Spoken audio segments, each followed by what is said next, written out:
Every art begins with imitation ends with creation అంటారు. ఎంత పెద్ద ఆర్టిస్ట్ అయినా సరే కన్ను తడవాల్సిందే, విన్ను వణుకు పుట్టాల్సిందే.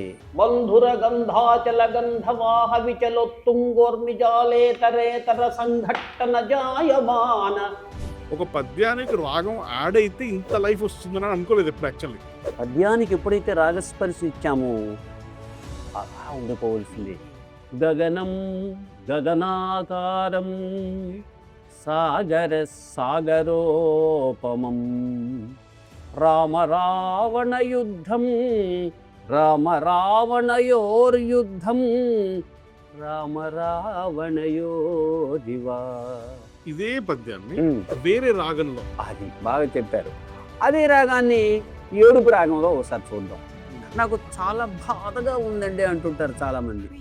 బాగా ఎక్కడ ఒత్తు పెట్టాలి? బాధ అంటామా, బాధ అంటావా? సముద్రాన్ని దాటగలిగే మేధావి కూడా కళ్ళు తడవకుండా జీవితాన్ని దాటలేడు. భాష, భావం, నటన ఒక మంచి నాటకానికి ఈ మూడిట్లో కూడా ముఖ్యమైనది ఏంటి? మొదటగా అహంకారం అనేది ఉంటే సర్వనాశనం అయిపోతాడు, సర్వభ్రష్టుడు అయిపోతాడు. అగ్గిపెట్టి పైకెప్పు భర్త, లోకప్పు భార్య, లోన పొల్లలు వారి పిల్లలు, రగిలే మంటలు ఆకలి మంటలు అన్నాడండి.